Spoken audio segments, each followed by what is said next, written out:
So what is going on, guys?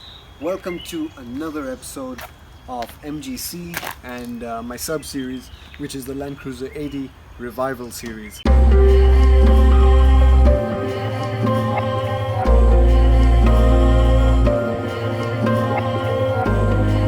So we're back with my Land Cruiser 80, and today I'm taking you through a full in-depth look at this vehicle.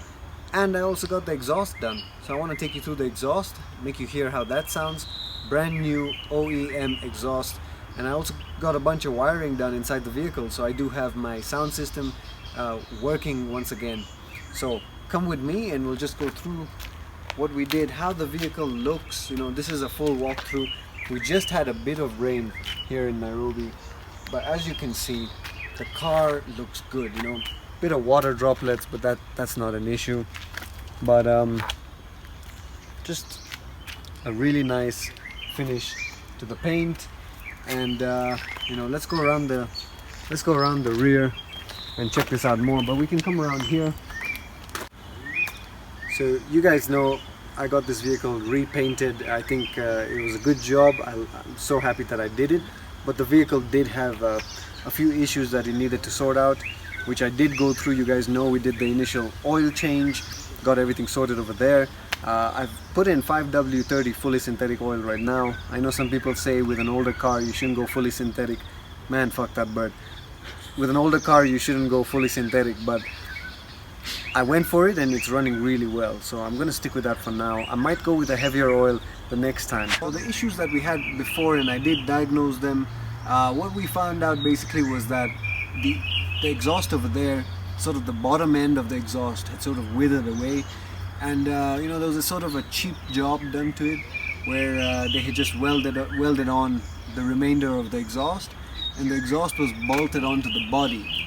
So you know, I got the work done, and I had ordered a complete exhaust, and so we got that work done. I'm going to show that to you and then turn the vehicle on.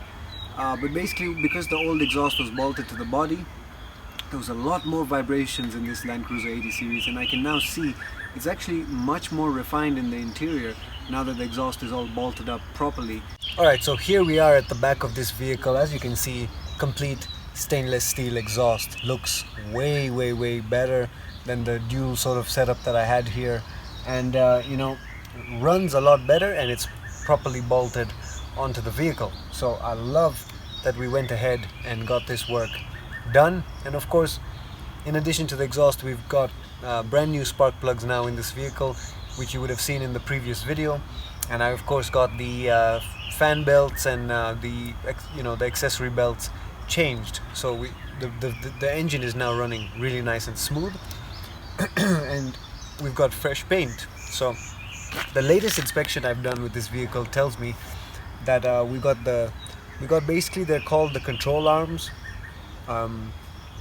The bushes on that need replacement, so I will be ordering those. It's quite a number of bushes, and it's kind of pricey, but I do want to get that done because the vehicle is running really smooth. It would be good to get some of this stuff done because we have inspected it and seen that these specific bushes need to be replaced. And if we do that, we'll probably get a lot less shock and vibrations in the cabin, and this vehicle will actually be running as it should and as it did from factory, and then we can do, you know, proper comparisons of ride comfort and whatnot with the 100 series. Of course, the 100 series is a whole different game though. But yeah, we've got control arm bushes to do. We've got stabilizer bar bushings to do. Stabilizer bar in the front and the rear, and we've got to rebuild the swivel hub. So we gotta get a rebuild kit for the left hand side. So I'm gonna get all this stuff soon, and we'll be taking a video on that stuff. So let's continue on this tour of the vehicle and see what we've got done. Alright, so just coming on to the interior, you guys know this is a fabric finish, you know, simple 80 series fabric from the 90s, and it's held up alright. I've tried to treat this and get this in the best of condition that I can, and I'll continue to clean it, but it's not bad condition at all. And as you see with the 80 series, you know, it's pretty nice and it's pretty comfortable. You know, the fabric in the rear has done really well, much better than in the front, and it's quite comfortable back here, you know, despite it being slightly smaller than the 100 series. I think it does a very good job. And I've mentioned this before, but I said that the 80 series, it does make you sit high up. It is like the 100 series where you do sit a bit high up, but the seats, they have so much headroom when you sit. With the 100 series, you don't have this much headroom. So you do sit a bit higher actually in the 100 series. This is a bit of an interesting setup once I noticed it, and how tiny the seat looks, but yet when you sit on it, you are sitting high up. You do feel like it's a truck. So very interesting how they did that. And we'll just come to the front now.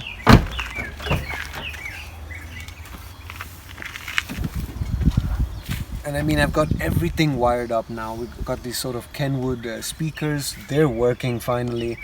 And you know, everything else, brushed it up, made everything nice and soft.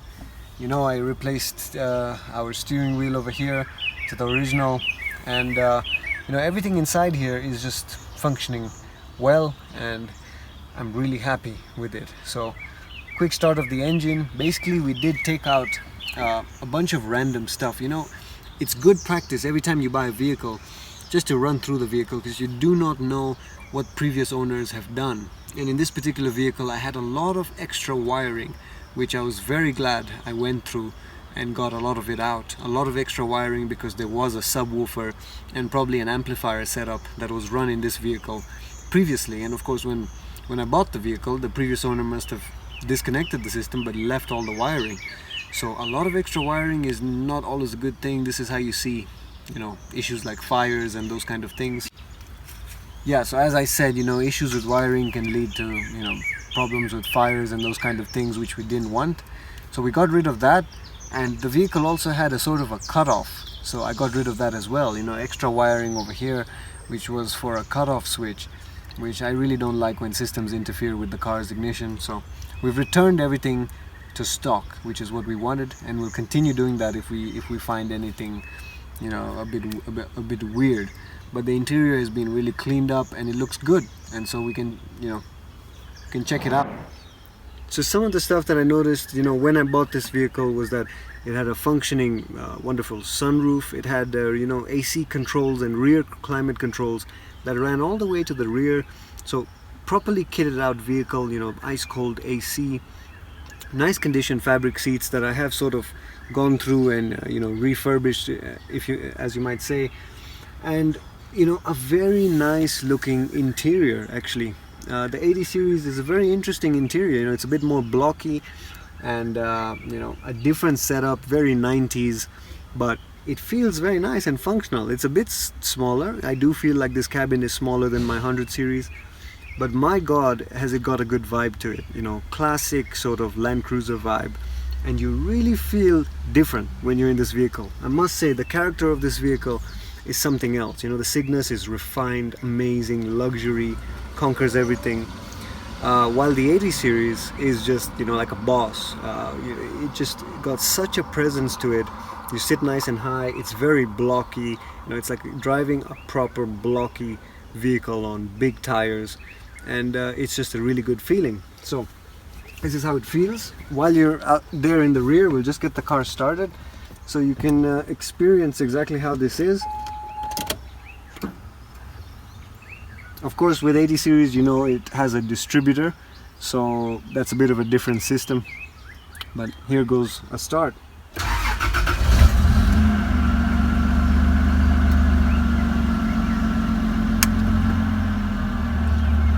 So as you can hear, it sounds really nice and smooth now, especially now that we got the exhaust sorted out. It sounds exactly like how this engine should be sounding. A good functioning engine.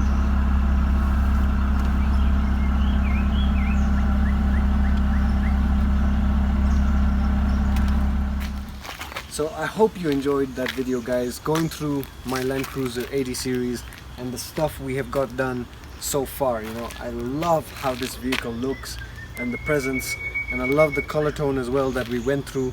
So, you know, when we get the rest of the work done, I will take you through that, and then we can start comparisons between the 100 and the 80 and, you know, the drivability and all those sort of things. But right now what we want to do is take a quick driving video and see how the car is on the road, what you hear and how it feels, just to give you a quick feel of Land Cruiser 80, and then we can round up this video. Alright, so first driving video in the 80 series, so you can check this out, you know, how does it feel? And we're just joining the highway. As you can see, and as you might notice, it's pretty quiet in here. I believe this video should sound pretty damn quiet, and that's because this car is not bad at all in terms of sound, especially after I corrected the exhaust thing. So we've got the sunroof, you know, sort of open right now, so you can see me a bit better. On my 80 series, I am running 285 75 R16 tires, and so, you know, that's a good tire size for this vehicle. It can handle it, and you know, it's pretty comfortable, but it looks really well, and it sits really well on this type of vehicle. So, you know, highway driving is which we are on right now, climbing a bit of a hill. You know, it's definitely adequate. There's nothing wrong, and you do sit pretty nice and high. Nice driving position in this vehicle, but it feels like a box, definitely. You know, I feel like I'm sitting and I've got a cube ahead of me, above me, but there is plenty of room, and so it gives a very nice spacious feel, and I guess that's why it also feels kind of cozy at times, you know, sort of driving to drive-throughs with my girlfriend and picking up you know, KFC or burgers and just hanging out in this vehicle. It's a very nice place to be in, and I enjoy it quite a lot. So, and as you can see, just driving around, there's no issue, even though this is a 90s vehicle and you got two solid axles. You know, you got a live axle in the rear, and then you've got an axle in the front as well, and to have that kind of off-road capability, and yet to be fully coil sprung. You know, the 80 series was the first cruiser to be fully coil sprung, front and rear, and that does a lot for comfort, especially when you have two axles. You know, this vehicle, people love to put huge lift kits on it, on them and all that, but I don't like that per se, but it does drive very well. You do get wind noise with these big tires, and that's one of the drawbacks when you're on the highway, but otherwise, nice big steering wheel, good visibility. If we turn the camera and check out the visibility actually on the road, there's really no issue. You know, you got good visibility, you're nice and high up, and you can drive like this for some distance with no issues. So long journeys wouldn't really be an issue with the 80 series. So we can come back here. And so I just like to round up this video. You know, finally we're in a good place with this Land Cruiser 80 series. It did need some work, and you know, with every vehicle that you purchase, there are some things you need to get through, and I'm not saying by any means that I'm done getting through everything, but the vehicle drives straight on the road, feels great, and is performing very well, especially the engine. Wonderful brand new exhaust, changed the character of the vehicle a bit, and makes it more refined. And you know, sound insulation is not as good as a 100 series, so you do hear more of the outside, but I don't really have much of an issue with that. But overall comfort, especially right now as we are on the highway, is totally fine. And I will do a separate video talking about fuel economy, because a lot of people say, you know, you got the 1FZ FE, you've got the 4.5 liter, and so you know, fuel economy is horrendous, but it's not really the case. And I'm gonna do a separate video, as now I've driven this vehicle for some time, and you know, over 1,000 kilometers, I can comment on fuel economy now. So stay tuned for that. I hope you guys enjoyed this video. It's been another episode of MGC, another episode of LC80 Revival, and I'll catch you in the next one. Cheers.